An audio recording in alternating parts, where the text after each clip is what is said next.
स्वभावचिन्मयानन्दं कृपापूर्णं जगत्पतिं हरिषड्वर्गजेतारं नित्यानन्दगुरुं भजे। स्वभावचिन्मयानन्दं कृपापूर्णं जगत्पतिं हरिषड्वर्गजेतारं नित्यानन्दगुरुं भजे। அந்த காலத்துல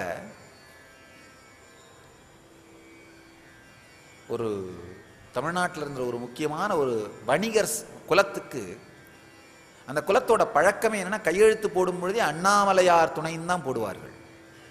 வேற ஒன்றும் இல்லை. எதுக்காகனா அவர்களுடைய எல்லா வியாபாரம் சொத்து எல்லாமே அண்ணாமலையாருக்கு சொந்தம். அவர்கள் ஒரு நிமித்தமான ஒரு அதிகாரியாக இருந்து செய்வதாக அவர்கள் மனதிலே ஒரு எண்ணம். அதனால என்ன ஆகுதுன்னா, எவ்வளோ விஷயத்தை ஹேண்டில் பண்ணாலும் துக்கம் இருக்காது. ராமகிருஷ்ணர் ரொம்ப அழகா சொல்வாரு, இறைவனிடம் சரணாகதி அப்படின்ற மனநிலையை வைத்துக்கொண்டு செயல்களை செய்வாயாக. அது இதுதான், வேற ஒன்றும் இல்லை. காணாமல் போகணும் அப்படின்னா நீங்க தான் பொறுப்புன்னு நினைச்சு உட்கார்ந்துருந்தாலும் காணாமல் போகும். காணாமல் போகாதுன்னா அது நீங்க பொறுப்பு இல்லைன்னு நினைச்சாலும் காணாமல் போகாது. அது இருக்கிறபடி தான் இருக்க போகுது. ஆனா நீங்க ஒரு கருவி அப்படின்னு நினைக்கும் பொழுது என்ன ஆகும், அதனால ஏற்படுற ஆங்ஸைட்டி துக்கம் காணாமல் போகும். நீங்க தான் பொறுப்புன்னு நினைச்சு கட்டி கட்டி எல்லா விதத்திலையும் பாதுகாத்து வச்சிங்கனாலும் கடைசியில் காலம் அதை சாப்பிட்ற போகுது, காலம் அதை காணாம போக வச்சிட போகுது. எப்படியா இருந்தாலும் இல்லை, நீங்க பொறுப்பு இல்லை அப்படின்ற சுதந்திரத்தோடு இருந்தீங்கன்னாலும் அது இருக்க வேண்டிய காலம் வரைக்கும் இருக்கதான் போகுது உங்களை சுத்தி. அதனால ஆழ்ந்து புரிந்து கொள்ளுங்கள். ஆழமான சத்தியம் என்னன்னா, சாட்சியாக இருக்கும் பொழுது பொருள் காணாமல் போவதில்லை, பொருள் சார்ந்த துக்கம் காணாமல் போகிறது. அப்ப என்ன ஆகும்னா, துக்கம் காணாமல் போகும்போது நேச்சுரலாவே ஸ்ட்ராட்டஜி பிளான் பண்றதுக்கான தெளிவான சிந்தனை உங்களுக்குள் இருக்கும். இறுக்கமும் அழுத்தமும் உங்களுக்குள் இருக்காது. வேதனையும் வெப்பும் உங்களுக்குள் இருக்காது. வேதனையும் வெப்பும் இல்லாத உணர்வுடையவன் ரொம்ப தெளிவான ஸ்ட்ராட்டஜி பிளானிங் பண்ணி நேச்சுரலாவே வாழ்க்கையில் எதையும் அவன் இழப்பதில்லை, வாழ்க்கையில் எதுவும் அவனை விட்டு செல்வதில்லை. அவர் துக்கமில்லாம வாழ்வதனால, காலத்தோடு ஒட்டி வாழ்வதனால் தன்னுடைய உள்ளுலகத்திலும் வெளி உலகத்திலும் மிக உச்சத்தை அடைந்து வாழ்கிறார். அதிகபட்ச உச்சத்தை அவர் அடைந்து வாழ்கிறார். அதிகபட்ச உச்சத்தை அடைந்து வாழ்வது மட்டும் அல்லாமல் அவர்களுடைய வாழ்க்கையிலேயே வாழுகின்ற தன்மையினாலேயே காலத்தோடு ஒட்ட வாழ்வதால் காலத்தாலும் மறக்கப்படாத நிலையை பெறுகிறார்கள். காலத்தாலும் மறக்கப்படாத நிலைதான் அமர நிலை, தேவ நிலைன்னு சொல்றது. அந்த நிலையையும் அவர்கள் பெறுகிறார்கள். காலத்தாலே மறக்கப்படாத நிலை. நல்ல இதை ஆழ்ந்து புரிஞ்சுங்க. நீங்க உடல் மனம்னு உங்களை நினைச்சு அந்த உடல் மனத்தை பிடிச்சிட்டு வாழ்ந்தீங்கன்னா உடலும் மனதும் காலத்தாலே அழியக்கூடியது. அப்ப காலத்தோட சேர்ந்து அழிஞ்சு போயிடுவீங்க. ஆனா நீங்க உடல் மனதை தாண்டிய உணர்வு அப்படின்ற சாட்சியோட வாழ்ந்தீங்கன்னா அந்த சாட்சி உணர்வு காலத்தை தாண்டியது. உடல் காலத்தாலே அழியும், மனம் காலத்தாலே மாறும். ஆனா உணர்வு எதனாலும் மாறாதது, எதனாலும் அழியாதது. உங்க வாழ்க்கையில நீங்க உடல்னு நினைச்சு செயல்களை செய்தீர்களானால் அதனால வர்ற நல்லதும் கெட்டதும் காலத்தால மாறிடும். நீங்க மனம்னு நினைச்சு செயல்களை செய்தீர்களானால் அதனால வருகிற நல்ல பலனோ கெட்ட பலனோ காலத்தால மாறிடும். ஆனா நீங்க உணர்வுன்ற உணர்வுல இருந்து எந்த செயல்பாட்டை நீங்கள் வெளிப்படுத்தினாலும் அதனால வர்ற நல்லதோ கெட்டதோ காலத்தாலே அழியாது. எந்த கெட்டதும் வராது, அது வேற விஷயம். அதனால் வருகின்ற விளைவு காலத்தாலே அழியாது. ஏன்னா காலத்தால் கட்டுப்பட்ட மனதாலும் உடலாலும் செய்யப்படும் செயல்தான் காலத்தால் அழியும். காலத்தை தாண்டி உணர்வாலே நிகழ்கின்ற செயலும் அதனால் செய்யப்படுகின்ற நிகழ்வுகளும் காலத்தாலே அழியாது. அதனால சாட்சியாக இருந்து உடலையும் மனதையும் தாண்டி சாட்சியாக இருப்பதன் மூலமாக நீங்கள் எந்த செயலை செய்தாலும் அது நல்லதையே அளிக்கும், புகழையே அளிக்கும், காலத்தால் மறவாத நிலையை அளிக்கும். அதைத்தான் இங்க கிருஷ்ணர் புகழ்னு சொல்றார். நாம சொல்ற சாதாரண புகழ் அல்ல இது. இங்க கிருஷ்ணர் சொல்ற புகழ் காலத்தாலே அழியாத தன்மை, நிரந்தரத்தன்மை. அததான் கிருஷ்ணர் இங்க புகழ்னு சொல்றாரு. இங்க எழுந்திரு, காலத்தால் அழியாத தன்மையை நீ பெறுவாயாக, எதிரிகளை வென்று வாழ்வை இனிமையாக அமைப்பாயாக அப்படின்னு அர்ஜுனனுக்கு மிகப்பெரிய ஸ்திரத்தன்மையை, தைரியத்தை, ஸ்ரத்தையை கிருஷ்ணன் அளிக்கின்றார். இந்த சத்தியங்களை உள்வாங்கி நாமும் நிமித்த மாத்திரமாக கருவியாக மட்டும் இருந்து செயல்களை செய்தோமானால், ரொம்ப அளவுக்கு மீறி மனசுக்கு துக்கம் கொடுத்துக்காம, அளவுக்கு மீறி உங்களை கசக்கி பிழிந்து கொள்ளாமல், எளிமையான உணர்வோடு எளிமையான பர்சனாலிட்டியா இருந்து நீங்க வாழ்ந்தீர்களானால், நீங்க வெளி உலகத்தில் சேர்த்த சாதனையாகட்டும், உள்ளுலகத்திலே செய்த சாதனையாகட்டும் காலத்தாலே அழியாததாக இருக்கும், காலத்தாலே நிரந்தரமானதாக இருக்கும். காலத்தாலே அழியாததாக இருக்கின்ற உள்ளுலக வெளியுலக வெற்றிதான் ஜீவன் முக்த வாழ்க்கை. அதனால காலத்தால் அழியாத, காலத்தோடு ஒட்டிய சாட்சி மாத்திரமாக இருக்கின்ற வாழ்க்கையை வாழுங்கள். கடந்த காலத்தில் கவலையாலே தோயாமல், எதிர்காலத்தை பற்றிய ஏக்கத்தாலே வாடாமல், நிகழ்காலம் சார்ந்து காலத்தாலே வாழ்தல், காலத்தை ஒட்டி வாழ்தல், சாட்சியாக வாழ்தல் அப்படிங்கிற இந்த ஒரு சத்தியத்தை உள்வாங்குங்கள். இந்த சூத்திரத்தின் மூலமாக இந்த ஒரு சத்தியத்தைத்தான் கிருஷ்ணன் நமக்கு வழங்குகின்றார். அடுத்து இந்த காலம் சார்ந்த, விஸ்வரூப தரிசனம் சார்ந்த அடுத்த சத்தியங்களை, சாத்தியங்களை அடுத்தடுத்த சூத்திரங்களிலே கிருஷ்ணன் விளக்குகின்றார். அடுத்த சூத்திரம், யச்சாவஹாசார்த்தமசத்கிருதோசி விஹாரசய்யாசன போஜனேஷு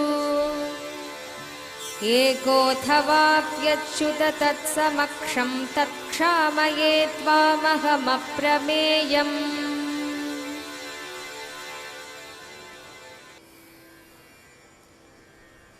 யச்சாவஹாசார்த்தமசக்ருதோஷி விகாரசய்யாசனபோஜனேஷு ஏகோதவாப்யச்யுத தத்சமக்ஷம் தக்ஷாமயே த்வாமஹமப்ரமேயம். இனிமையான ஒரு சூத்திரம். அச்சுதா, கேளிக்கைகளின் போதும், படுக்கையின் உறங்கும் போதும், அமரும் போதும், உண்ணும் போதும், தனியாக இருக்கும் போதும், அல்லது அந்த நண்பர்கள் முன்னிலையிலும் கேலியாகவும் வேடிக்கையாகவும் எந்த விதமாக அவமதிக்கப்பட்டிருக்கிறீர்களோ அந்த எல்லா குற்றங்களையும் நினைத்து பார்க்கவே முடியாத மகிமை கொண்ட உங்களை பொறுத்தருள வேண்டுகின்றேன். இது ஒரு அருமையான சூத்திரம். அர்ஜுனனுக்கு கிருஷ்ணனுடைய சக்தி அனுபவ ரீதியாக உணர்ந்து விடுகின்றான், உணரப்பட்டு விடுகின்றது. அர்ஜுனன் அதை உணர்ந்து விடுகின்றான். ஆஹா கிருஷ்ணா, நீ இவ்வளவு பெரிய சக்தியா? ஏன்னா கிருஷ்ணன் தன்னுடைய பல்வேறு பரிமாணங்களையும் அர்ஜுனனுக்கு உணர்த்தியதும், அர்ஜுனனுக்கு அந்த பல்வேறு பரிமாணங்களும் பல்வேறு சக்தியும் உணர்த்தப்படுகிறது. உணர்ந்த உடனேயே அர்ஜுனனுக்கு அடிவயிற்றிலிருந்து ஒரு மிகப்பெரிய பக்தி. ஆஹா கிருஷ்ணா, நீ இவ்வளவு பெரிய அவதார புருஷன், பரம்பொருள், பிரபஞ்ச சக்தி, உன்னை நானும் மற்றவர்களும் எப்படியெல்லாம் சாதாரணமாக நினைத்து, தனியாக, எளிமையாக, கேலியாக, கிண்டலாக என்று எல்லாம் நினைத்து சாதாரண மனிதனாக நடத்திவிட்டிருக்கின்றோமே இறைவா, அளக்க முடியாத மகிமை பொருந்திய நீ எங்களை பொறுத்தருள வேண்டும். அதாவது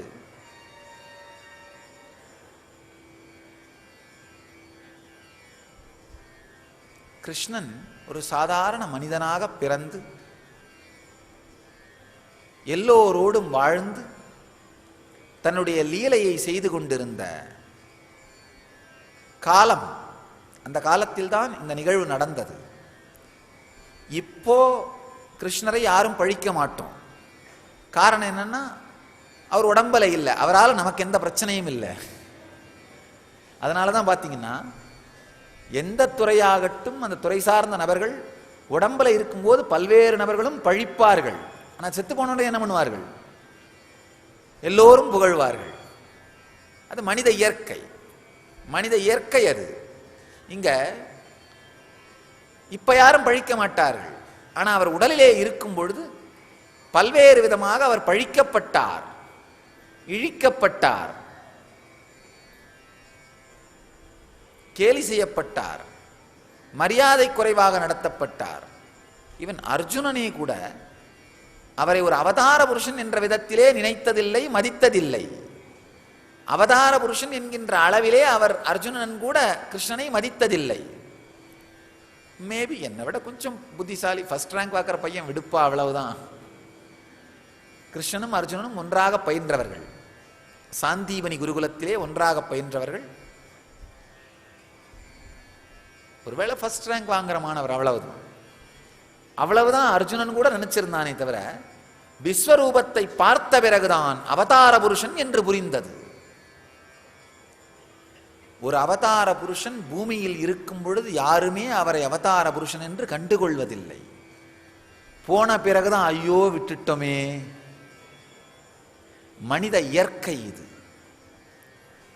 சில பேர் போய் ராமகிருஷ்ணர்கிட்ட சொன்னாங்களாம், பகவானே, பகவானேனா ஒரு அவதார புருஷன்ற பேரை சொல்லாத பேர் மாறி, சாமி சைத்தன்ய மகாபிரபு இருந்தப்போ நாங்கள்லாம் இல்லாம போயிட்டோமே, அவர் இருந்தப்போ நாங்க பார்த்துருந்தோம்னா நாங்கள்லாம் ஞானம் அடைஞ்சிருப்போமே.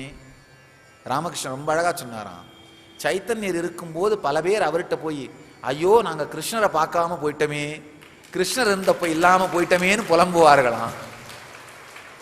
சைத்தன்யர் இருக்கும் பொழுது அப்போது இல்லாத கிருஷ்ணரை பற்றி புலம்புவது, ராமகிருஷ்ணர் இருக்கும் பொழுது அவரிடம் சென்று அப்போது இல்லாத சைத்தன்யரை பார்க்கவில்லையேன்னு புலம்புவது, ரமண மகர்ஷி இருக்கும் பொழுது அவர்கிட்ட போய் உட்கார்ந்துட்டு ஐயோ ராமகிருஷ்ணரை பார்க்காம விட்டமேனு புலம்புறது.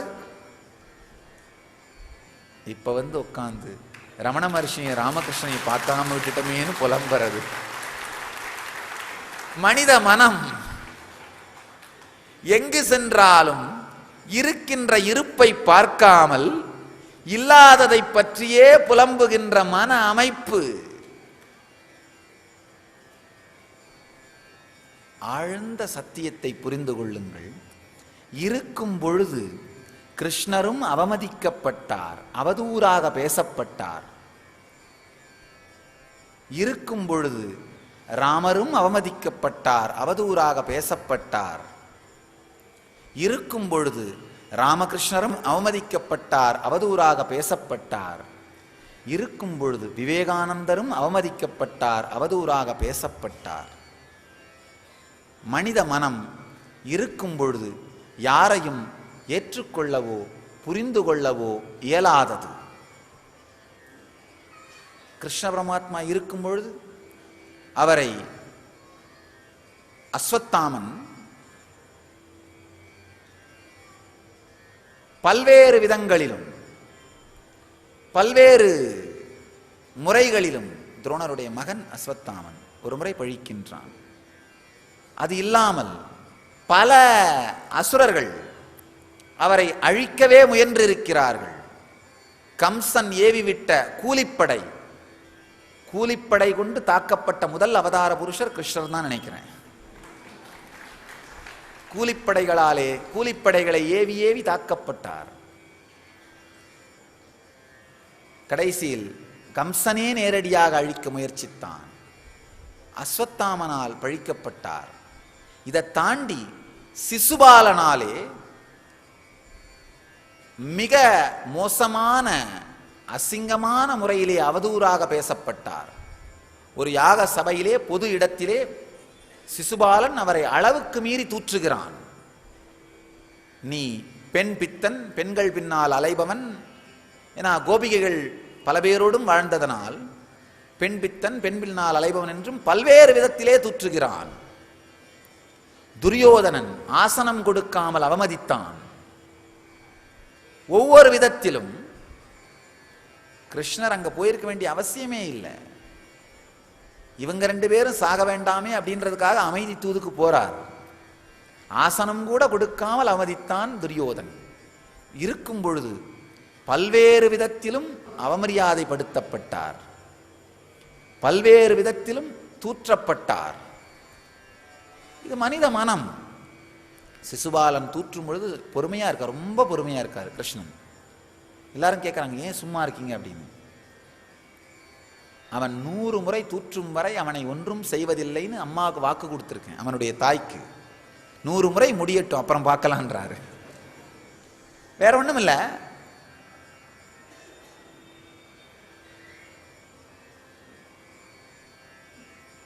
காலம் கவனித்துக் கொள்ளும்னு அமைதியா இருந்தார். அதனாலதான் அவன் புண்ணியம் முடிந்தவுடனே காலச்சக்கரம் தானாகவே அவனை கவனித்து விட்டது. இருக்கும் பொழுது பல்வேறு விதமாக தூற்றப்பட்டார். ஆனா உடலை விட்டு வைகுந்தம் திரும்பியவுடன், தன்னுடைய இடத்திற்கு திரும்பியவுடன் உலகமெல்லாம் போற்றத் துவங்கி, ஐயோ இழந்தோமோ இழந்தோமோ இழந்தோமோ.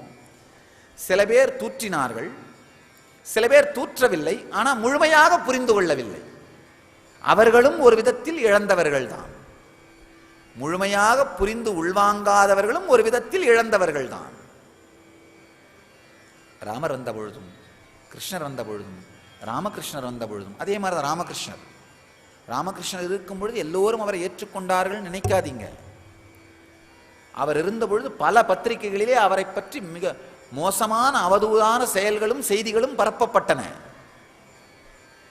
மிகப்பெரிய மன உளைச்சலுக்கு அவர் ஆளாக்கப்பட்டார். ஆனால் இதையெல்லாம் தாண்டி இனிமையாகவும் எளிமையாகவும் ஆனந்தமாகவும் வாழ்ந்தார். அதே மாதிரி ரமண மகர்ஷி வாழும் பொழுது அவருக்கு கொடுக்கப்பட்ட தொந்தரவுகளும் தொல்லைகளும் ஒரு சிறிது அல்ல. எவ்வளவு தொந்தரவுகள், எவ்வளவு கொடுமைகள், எவ்வளவு துக்கங்கள், எவ்வளவு துயரங்கள், அவருக்கு அளிக்கப்பட்ட துயரங்கள்.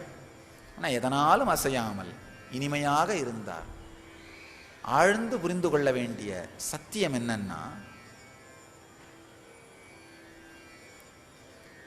அவதார புருஷர்கள் உடலெடுத்து வரும் பொழுது தூற்றுவதற்குன்னு ஒரு கும்பல் இருக்கும். ஆனா தூற்றுபவர்களை விட தூற்றுபவர்கள் சொல்வதை கேட்டு அந்த ஞானியிடம் சென்று பலனடையாதவர்கள் தான் மிக மோசமான துரதிர்ஷ்டசாலிகள். நல்லா தெரிஞ்சுக்குங்க. அதாவது அவதார புருஷர்களை சுற்றி 3 கூட்டம் இருக்கும்.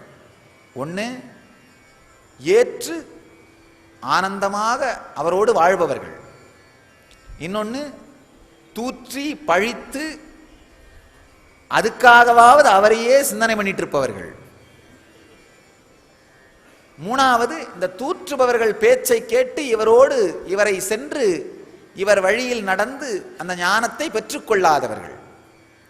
இதுல போற்றி அவரை வாழ்ந்து ஞானத்தை வாங்கிக் கொள்பவர்கள் மிக உயர்ந்த புத்திசாலிகள், அதிர்ஷ்டசாலிகள். இந்த பழிப்பவர்கள் பார்த்தீங்கன்னா, பழிச்சா கூட பழிக்கிறதுக்காகவே அவரை நினைச்சுக்கிட்டே இருக்கிறதுனால செத்த பிறகு ஞானம் அடைஞ்சிருவாங்க. அதுதான் விரோத பாவம்னு சொல்றது. இவங்க பக்தி பாவம், அவங்க விரோத பாவம். விரோத பாவத்திலே நினைத்தாலும் ஞானம் அடைந்து விடுவார்கள். அவங்களும் கடைசியில் என்னவாவாங்கன்னா ஞானம் அடைந்து விடுவார்கள் அவங்களுக்கு. ஆனால் ஒரு பிரச்சனை என்னன்னா, அவங்க வாழ்க்கை நரகமாக இருக்கும். விரோத பாவத்திலே நினைத்து கொண்டிருப்பதனால் அவர்கள் வாழ்க்கை முழுவதும் நரகமாக இருக்கும். அதான் பெரிய பிரச்சனை. வாழ்க்கை முழுவதும் மிகப்பெரிய நரகமாக இருக்கும். அதுதான் மிகப்பெரிய பிரச்சனை.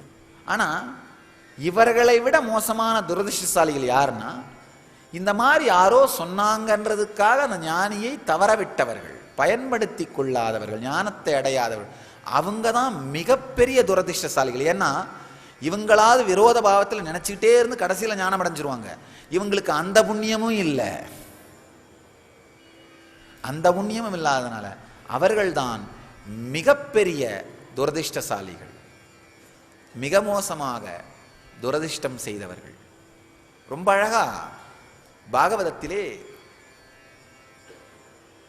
கேட்கிறார்கள். ஒரு ரிஷி கேட்கிறாரு, ஞானிகளுக்கு கர்மம் இல்லை, அப்ப அவங்கள சுத்தி நடக்கிற நல்லதும் கெட்டதும் யாருக்கு போகுது? உதாரணத்துக்கு ஒரு ஞானி நிறைய பேருக்கு ஹீல் பண்ணுவார், அதனால நிறைய புண்ணியம் வருது, நல்லா ஆயிடுறதுனால அவங்க ஆனந்தப்படுறதுனால புண்ணியம். அந்த புண்ணியம் யாருக்கு போகுது? இப்போ ஹீல் பண்ணும் பொழுது ஒரு கேன்சரோ ஒரு ஆஸ்மாவோ ஹீல் பண்றாரு, அந்த கர்மம் அந்த வியாதி அப்போ யாருக்கு போகுது? ஏன்னா இவருக்கு ரெண்டுமே வர்றதில்லை, புண்ணியமும் இவருக்கு வர்றதில்லை, பாவமும் இவருக்கு வர்றதில்லை. அப்ப அந்த ரெண்டும் யாருக்கு போகுது? ரொம்ப அழகா வியாசர் சொல்றாரு. சுகபிரம்மம் சொல்கிறான், வியாசர் தான் வடிவமைத்தது பாகவதத்தை. ரொம்ப அழகா சொல்றாரு, வருகின்ற புண்ணியங்கள் எல்லாம் அவருடைய ஞான சொற்களை கேட்டு ஞானத்தை வாழ்க்கையிலே கடைபிடிக்கின்ற சீடர்களுக்கு போகுதான். வருகின்ற பாவம் எல்லாம் அவரை அவமதித்து தூற்றி பேசி அவருக்கும் அவருடைய வேலைக்கும் களங்கம் கற்பிக்க முயற்சி செய்கின்ற மூடர்களுக்கு செல்லுகிறதாம். அதனாலதான் சாமி எப்பவும் சொல்றதுண்டு, யாராவது ஒருத்தர் ஞானின்னு நீங்க சந்தேகப்பட்டால் கூட தயவு செய்து தப்பா பேசாதீங்க அவரை பத்தி. சந்தேகப்பட்டால் கூட, ஏன்னா ஏற்கனவே இருக்கிற கர்மம் போதாதா? ஏற்கனவே இருக்கிற கர்மம் போதாதா?